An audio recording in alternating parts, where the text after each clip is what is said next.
सुद्धा मनसैनिकांसाठी सुद्धा, कारण दोन्ही ठाकरे बंधू राजकीय स्वरूपामध्ये एकत्र आहेत. किती मोठा क्षण आहे आजचा दिवसाचा. आजचा क्षण अतिशय महत्त्वाचा आहे.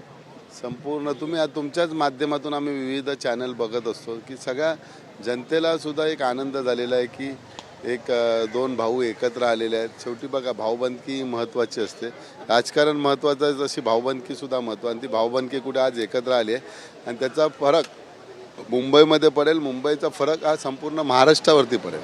मराठीचा मुद्दा असेल किंवा कौटुंबिक कार्यक्रमामध्ये अनेकदा महाराष्ट्रानं दोन्ही ठाकरे बंधूंना एकत्रित पाहिलेलं आहे. मात्र राजकीय स्वरूपामध्ये आता जी युती होते ती महानगरपालिकांपुरती मर्यादित नसून पुढच्या भविष्यासाठी ती आहे का, आणि याचं किती मोठं यश दोन्ही पक्षांना होईल किंवा कार्यकर्त्यांमध्ये किती मोठा जोश निर्माण होईल.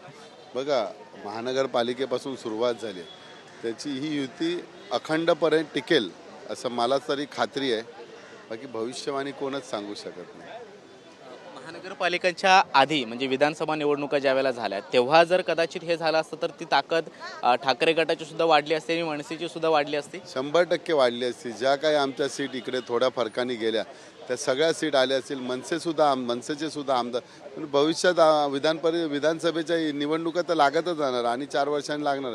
त्यावेळी मनसेचे सुद्धा आमदार विधान भवनात दिसणार. एकीकडे युती होते आणि या युतीवरती सत्ताधारी पक्षातले सगळे नेते सुद्धा टीका करताना पाहायला मिळतात. ठाकरे आता ब्रँड उरलेला नाहीये तर त्यांचा बँड वाजणाऱ्या निवडणुकामध्ये अशी देखील टीका सत्ताधाऱ्यांकडून केली जाते. तुम्ही कसं पाहता आणि महानगरपालिका निवडणुकांमध्ये किती मोठ्या अपेक्षा आहेत या सगळ्या युतीच्या संदर्भातल्या आणि कशा पद्धतीचं यश तुम्हाला मिळेल. तुम्ही सर्वांनी बघितलेलं, मध्ये फक्त 2 ठाकरे बंधू एकत्र आले तरी जो महाराष्ट्र शासनाचा डिसिजन होता तो त्यांनी चेंज केला. म्हणजे ठाकरे ब्रँड हा ब्रँडच आहे. जे बघा, कुठलाही ब्रँड हा कुठल्याही नावाने कमी होत नाही, त्याची ताकद वाढतच जाते आणि ती ताकद महानगरपालिकेला 16 तारखेला दिसेल. आपल्याला घोडं मैदान कुठे लांब आहे, 22 दिवस तर शिल्लक आहे. 22 दिवस सगळ्यांनी शांत बसा. आम्ही काय विरोधकांवरती कधी टीका करणार नाही, परंतु विरोधकांना ते बघा, शेवटी सत्तेत आहे ते 16 तारखेला येणारच आहे. 16 तारखेपर्यंत आपण शांत बसूया. शेवटचा प्रश्न, कुठलेही 2 पक्ष जेव्हा राजकीय स्वरूपामध्ये एकत्र येण्याचा निर्णय घेतात त्यावेळेला सगळ्यात मोठा महत्त्वाचा भाग असतो तो म्हणजे जागा वाटपांचा.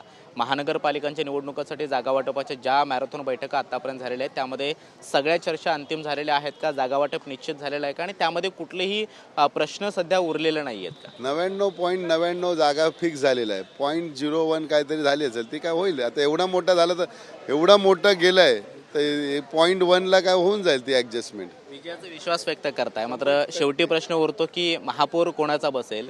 त्यावरती ठाकरे बंधूंचाच बसेल.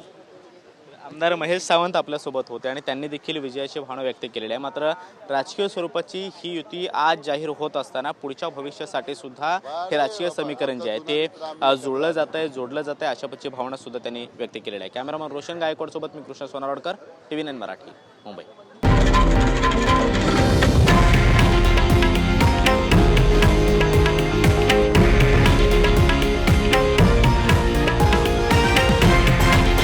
हे आहे देशातील नंबर 1 न्यूज नेटवर्क आणि आपण पाहत आहात TV9 मराठी, एकमेव.